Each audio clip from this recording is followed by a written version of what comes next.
Welcome to the B'nai B'rith International Podcast. I'm your host, CEO Dan Mariaschin. Stay tuned for my discussion with B'nai B'rith Director of Legislative Affairs and Deputy Director for Human Rights and Public Policy, Eric Fusfield, about the impact of the Abraham Accords 2 years after the agreement was signed. Just one brief reminder before we delve into our conversation. Check out our series, Conversations with B'nai B'rith, and all of our interviews on Facebook and YouTube. You'll find discussions with diplomats, historians, Holocaust survivors, Middle East experts, even the first Jewish American male astronaut in space. And get our latest content by subscribing to the B'nai B'rith YouTube channel and liking us on Facebook at B'nai B'rith International. 2 years have passed since the United States, the United Arab Emirates, Bahrain, and Israel signed the historic Abraham Accords. On September 15, 2020, the UAE and Bahrain formally recognized the State of Israel and normalized relations with the Jewish state, ultimately charting a new course in the history of Arab-Israeli relations. This achievement set the stage for Morocco and Sudan to follow suit and join the Accords later in 2020, thus raising the number of Arab states with formal diplomatic ties to Israel from 2 to 6. Normalizing relations with other nations means more than just diplomatic cooperation. And in the case of the Abraham Accords, it means a whole lot more. Some of the most important outcomes of the Accords so far are the change in people-to-people relationships, the promotion of closer Muslim-Jewish relations, and the growing number of bilateral initiatives within the private sector and civil society, signaling rising approval of leaders' decisions. The magnitude and importance of the Abraham Accords cannot be overstated, and the general sense is that this is just the beginning. With me to discuss the second anniversary of the signing of the Accords and the achievements of the last 2 years is my colleague, B'nai B'rith Director of Legislative Affairs and Deputy Director for Human Rights and Public Policy, Eric Fusfield. Eric and I will explore how the Accords have impacted Israel and the entire Middle East region, prospects for continued regional peace and security, the growing threat from Iran, and much more. Eric Fusfield has been B'nai B'rith's Director of Legislative Affairs since 2003 and Deputy Director of the B'nai B'rith International Center for Human Rights and Public Policy since 2007. He holds a BA from Columbia University, a Master of Studies from Oxford University, and a JD MA from American University in Law and International Affairs. And he was recently ordained as a rabbi. Eric, glad to have you back on the program. Thanks for joining us today. Thank you. Glad to be here. Well, let's just start. I'll begin with some recollections and reminiscences. In September of 1993, I was present on the South Lawn of the White House for the signing of the Oslo Accords with the Palestinians. And there was a feeling that day, a great sense of relief, that there would be some progress, finally, a breakthrough in relations between Israel and the Palestinians. And yet, even with Yitzhak Rabin standing next to President Clinton, also on that stage was Yasser Arafat, the leader of the PLO, an organization committed to Israel's destruction and the leading terrorist organization of its time. And so there was kind of this nagging feeling, even though there was elation on the one hand. There were also some second thoughts and doubts about whether or not the Oslo Accords would lead to the kind of relationship between Israel and the Palestinians that many of us had hoped for. Fast forward to September 15th, 2020, same South Lawn of the White House, same great day weather-wise for the signing of the Abraham Accords. And there was a feeling, because we had already seen in the run-up to the signing of the Abraham Accords, there already had been a number of steps that had been taken that we were reading about between Israel and Bahrain, Israel and the United Arab Emirates, that led us to believe, we didn't think it would happen so soon, to the real normalization of relations. And there was a totally different feeling that day. No nagging doubts, the same kind that we had back in 1993, on the White House lawn. And I think with these 2 years, with some issues here and there really have been very, very few disappointments, and in fact, much to be encouraged about. So that's how I kind of look at the 2 years today, and a little bit in retrospect, looking back at 1993. What's your take, Eric? Well, Dan, you used the word yourself a moment ago, relief. What's different about the Abraham Accords is they have freed up the cause of regional Middle East peace from the grip of Palestinian intransigence. That, if you think about it, the Palestinians created a bottleneck in which peace and progress were stifled. And it's no longer the case that every forward-leaning initiative in the region be subject to a reflexive veto by the Palestinians, who insist on subjugating regional peace, stability, and economic prosperity to the parochial ambitions of the Palestinian leadership. Well, I think that we have to take a look at why this happened. It had been in the works for a long time.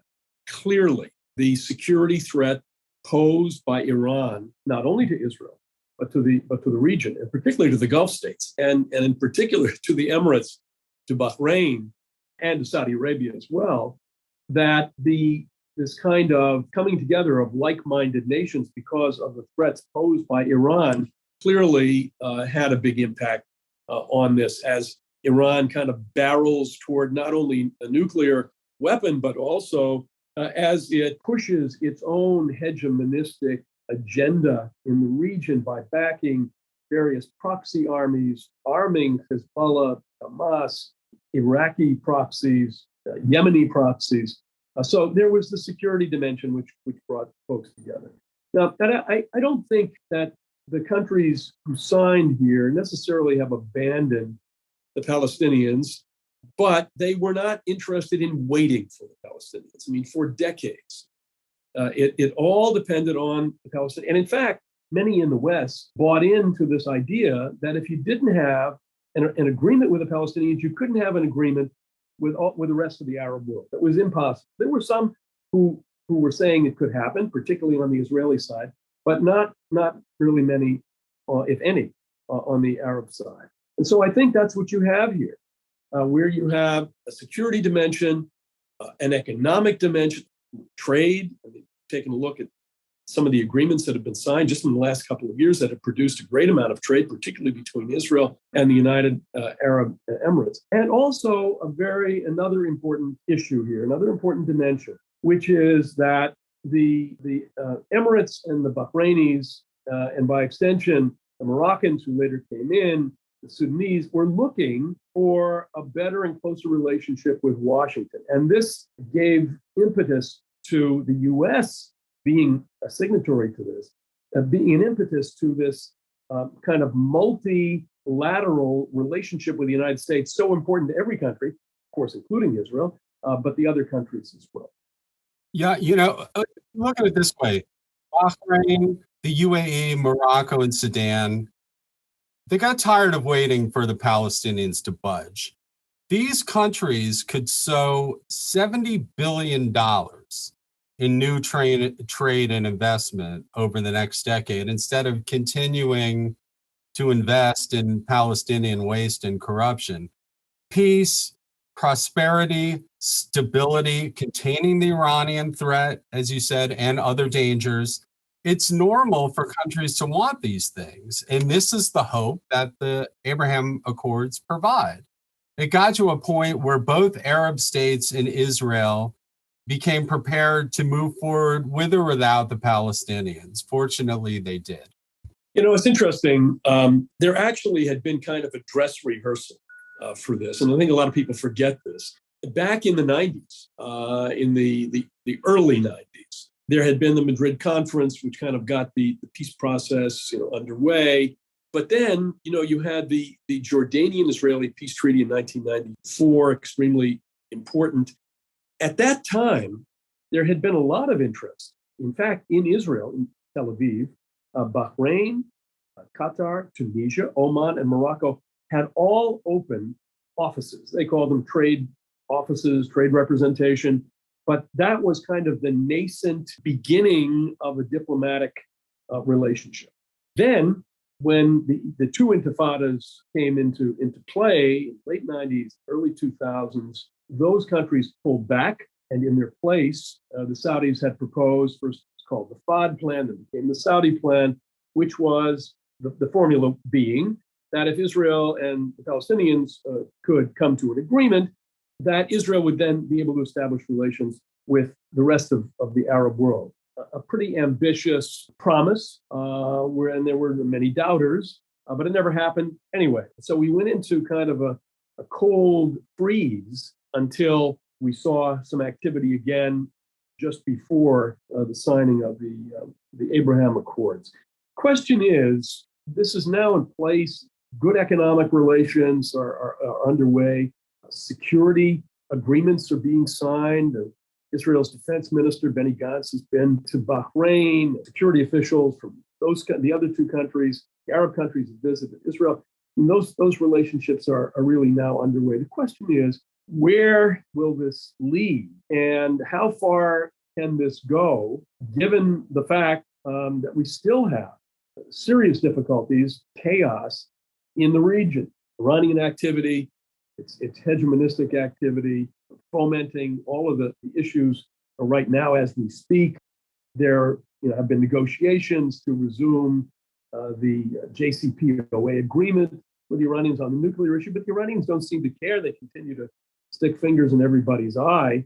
I mean, just most recently, Iranian proxy attacks on U.S. troops in Syria. So how far and how quickly this can go, I think, is a question that there's no absolute answer to it. What's your take? Well, if you look at how far and how quickly we've already come in 2 years, it's a good portent for the future. If you break it down, in the past year, we've seen a landmark defense memorandum of understanding between Israel and Morocco, a security agreement between Israel and Bahrain, a free trade agreement between Israel and the UAE that could expand to $10 billion in annual trade over the next 5 years. With these developments and their popular support, which is very important, comes a combination of a psychological shift and economic improvement that will make peace more durable. If we can continue to expand the peace dividend, we'll see better relations between the Jewish state and Arab and Muslim countries generally. And perhaps more importantly, there's an opportunity to engage youth in a way that steers them away from the path of extremism and toward a future of jobs and opportunity. Now, how much we can expand this circle of opportunity remains to be seen. There are other countries on the horizon whom we'd like to include in the peace process, and we'll see how many can be brought in the upcoming years. You mentioned the psychological changes. It's so important. We're talking about trade. No question, the free trade agreement with the UAE already in 2 years has resulted in a $2.5 billion trade between the two countries. But I think as important are these shifts in person-to-person programs, academic programs, travel, tourism. But not only that, I mean, in Morocco and in Bahrain and other places, now the discussion about the Holocaust, a real discussion about how the Holocaust impacted the Jewish people. There are Muslim clerics in these countries. We have met with them recently, just a few months ago. We took a group to the Gulf, met with a number of important Muslim clerics. Those kind of issues that had been either off limits, not discussed, the question of the relation between the two religions, Islam and Judaism, those kinds of questions are now beginning to be discussed on a person-to-person basis. So when we talk about peace, for peace to really come about, it requires education, it requires goodwill, it requires trust, being open. And the early signs are, it's not, so in other words, these relationships of the last couple of years, if it were just trade, and it were opening embassies, it would be great. As we say, in our community, Dayenu. But we've seen some moves to begin to open up about ourselves, that provides some of the foundation and the strengthening and the glue, if you will, to make these relationships hopefully long lasting and strong. Yeah, and the other issue to mention here is anti-Semitism. There, we've seen an incipient willingness to discuss not just the Holocaust, but anti-Semitism, much of which today is manifested in the form of anti-Israel hatred. And if you could break down these tendencies to demonize the Jewish state, it's a real breakthrough. And so I think the willingness for the two sides to see each other in human terms and to cut through hatreds and increase mutual understanding, it's a real breakthrough. And this goes to the psychological shift that we were talking about earlier. It's a step toward normalization of Israel's place in the region and Israel's ties with its Arab and Muslim neighbors. Yeah, and look, in many respects, of course, this is a great breakthrough. In many respects, this is also a laboratory, because these kinds of issues have been on the shelf for all this time. There haven't been diplomatic relations. There was a state of war. The Arab League, for years and years, until the Abraham Accords, could always be counted upon, or Arab delegates at the UN General Assembly and the Security Council could always be counted upon, and even right now, to a certain extent, in the Human Rights Council, to engage in this campaign against Israel. And so all of these very important factors, again, I'll say person to person, were just non-existent, and they weren't available to everyone. One of the things that we need to do, I think we need to keep the momentum of this process going. The situation has changed a little bit over the last couple of years, but not that much. There are still countries out there like Saudi Arabia, also Indonesia. We moved to another part of the world, which has one of the world's largest Islamic populations, Oman, which is right there in the neighborhood. There are other potential candidates to join this process. And I think it's important to keep this momentum going. Now, at the same time, on the Palestinian side, I think, the Palestinians have, for all of these decades, simply decided that this is going to be a zero-sum game.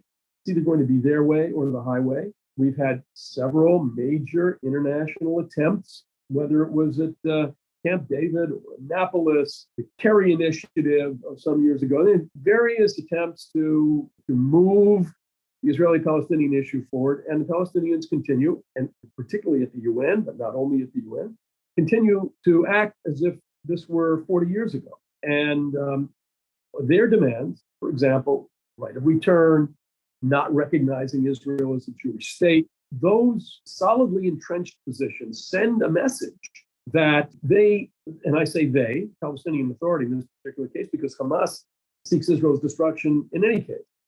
They are, the train, as we say, and it's a cliche that's been used many times in discussion about the Abraham Accords, the train has left the station. We've already seen the benefits of embarking on a new era of understanding, and in this case, normalization of relations. And the Palestinians have had a chance over the last couple of years to see how this process works. And so far, we haven't seen any change, any recognition that this is a pathway for them, which again sends another message that perhaps they're not really interested.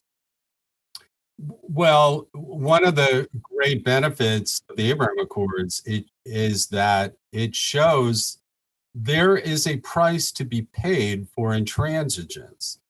Indeed, as you say, that the train is leaving or has left this station, and if the Palestinians aren't willing to hop on board, they'll get left behind if they don't show a real willingness to engage in direct negotiations with the Israelis and to move forward in a constructive way on a diplomatic level and economic level and so forth. It will be to their detriment. Yeah, and I think that the lessons of the Abraham Accords also talked about the Palestinian issue, but I think they resonate even beyond the region. You know, we're in a time of international crisis, constant international crisis, wherever one looks, either on a battlefield, case of Ukraine, or in other places around the world. Look at Afghanistan, the terrorist organizations, list of terrorist organizations that continue to operate in the Middle East, Southwest Asia. And here you have something which is kind of the exception to the rule, but can serve as an object lesson for peacemaking. You know, we've become very cynical and skeptical about peace in a world where there is such divisiveness. But I think, you know, it may be too early to talk about a legacy of the Abraham Accords, because we're just really at not long after the birth of this agreement. But there are some lessons here that could be applied perhaps elsewhere in the world in terms of reconciliation. I don't mean to look at anything through rose-colored glasses, but when you have a situation where for 70 years, some countries in the Middle East had no relations with the state of Israel, would not sit at the same table with the Israelis, much less have direct air routes, economic ties, academic exchanges, that there's some lesson in this for others in other parts of the world. Well, these kinds of developments, this kind of, you know, landmark forward progress usually involves a paradigm shift of some kind. There are external forces, but also a convergence of shared interests. And in this case, for Arab and Muslim countries, the obvious need to contain Iran are an incentive to promote normalization and push back against extremism. And so I think, if anything, this might be an example of seizing the moment that conditions both within a region and external to that region provide, and recognizing the opportunities that are present, and seizing those opportunities. It's a formula that could be applied elsewhere as well. You know, one thing we haven't talked about, we've talked about the fact that back in the 90s, there were these relations that Israel had with a number of Arab states, including countries that at one time had significant Jewish populations. I'm thinking of Morocco and Tunisia. Of course, the relationship with Morocco has always had this solid element of the very large Moroccan Jewish component of Israel's population. And that connection, even without the diplomatic relations, that connection has always served as a base point from which ultimately much better relations have been established. But even in a country like Bahrain, which has a very small Jewish population, there is a very long history of a Jewish community in Bahrain. So it's for some, this is kind of either discovering roots or going back to roots, or perhaps utilization of roots as another important force multiplier, if you will, in the relations between Israel and these countries. You know, we are historically, Jews are a Middle Eastern people. And the fact that a couple of these countries have this history, I think has really kind of served to reinforce the relationships that grew into the Abraham Accords. Well, let's hope the roots connection, the Jewish heritage of these countries will play a positive role.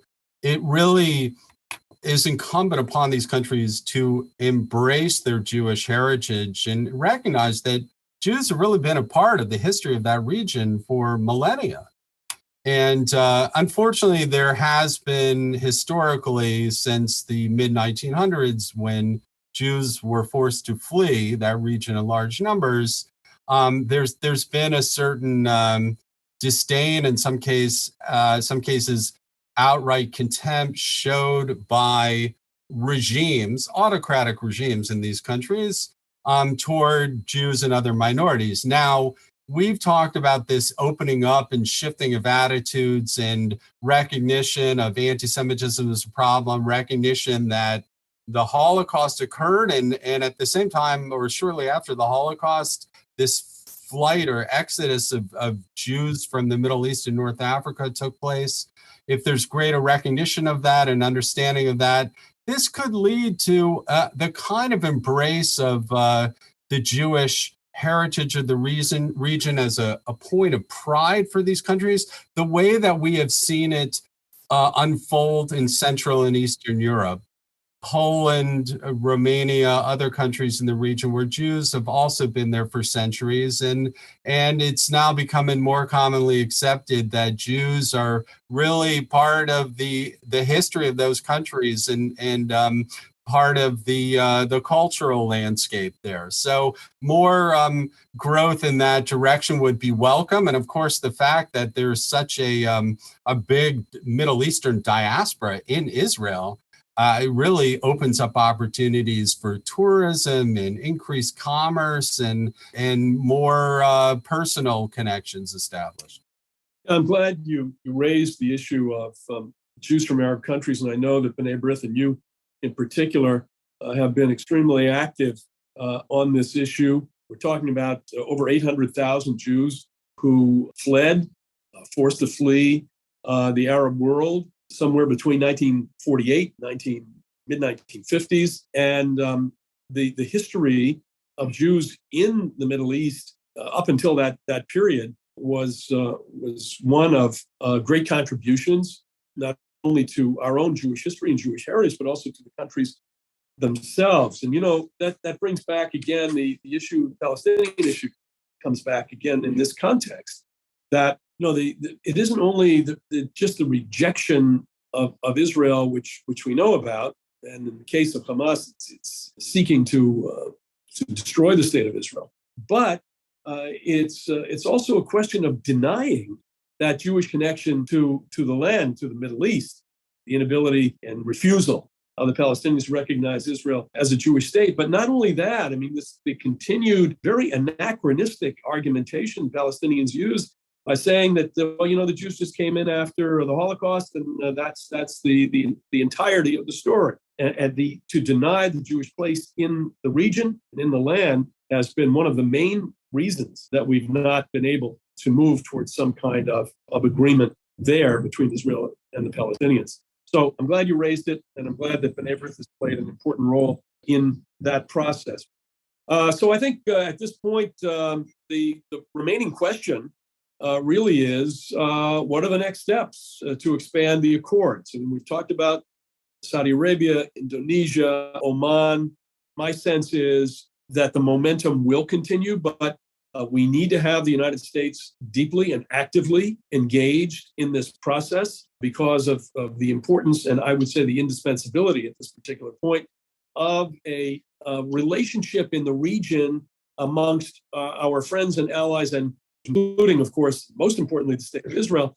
And that's going to require some extra effort from here. I also feel at the same time, though, that the countries themselves in question, the next ones waiting to join, understand now the value of these relationships with Israel, and that with a proper encouragement, not only from our community but from so many others, to make this happen. Hopefully, we can keep this on track and add additional signatories to this process, important process, vital process of normalization. Well, you mentioned a few potential signatories, and they each present interesting case studies. In Saudi Arabia, you've got domestic pressures that make full normalization unlikely, at least initially, but even incremental diplomatic steps could mean a great deal for the easing of tension and the move away from extremism. Indonesia is a more likely candidate for peace with Israel because its opposition to Israel is becoming anachronistic now that Israel has signed treaties with 6 Arab countries, and because Indonesia's self-image as a bridge between Islam and the rest of mankind is harder to realize if it's at war with the Jewish state. Oman is a complicated case because Israel has sustained quiet, low-level relations with the Omanis for the past 30 years, but Omani sees itself as a neutral figure in regional conflicts, sort of like a Switzerland of the Arab world, which could prevent it from elevating its ties with Israel. It's worth noting that this is not taking place in a vacuum because we have the war in Ukraine, and the impact of Russia's invasion there it could play a role because the U.S. administration has already testified before Congress to the effect that the Russian invasion of Ukraine may open a strategic opportunity to dilute Russia's security partnerships with some nations. The U.S. wants to provide affordable or subsidized U.S. solutions to off-ramp defense partners from Russia, like Saudi Arabia, like Oman and Algeria and Qatar, who are, these are big Russian arms purchasers, and they've seen the Russian arms underperform in Ukraine against U.S. provided arms. So this could give them second thoughts about how to structure their defense partnerships. So there are a lot of things going on, and there's an opportunity for the U.S. to step in to further the process. Well, let's hope that when we have the same program a year from today, we'll see some new members of this very important group, which would further consolidate, hopefully, stability in the Middle East and beyond. Eric, I'm glad we had the opportunity to discuss the Abraham Accords and how it's changed and will continue to impact the Middle East landscape. Always great having you on. We appreciate your being with us today. Thanks very much. My pleasure. Well, if you're looking for more of our programming, visit our website, b'nai-b'rith.org, to listen to all of our conversations, podcasts, and live interviews. A big thanks to B'nai B'rith Director of Legislative Affairs and Deputy Director for Human Rights and Public Policy, Eric Fusfield, for joining me, and thank you for listening in. Now, if you like what you hear and you're in a podcast app already, tap the subscribe button to follow us, and also listen to the show via the B'nai B'rith website. For my guest, Eric Fusfield, and for B'nai B'rith, I'm your host, Dan Mariaschin. Talk to you again soon.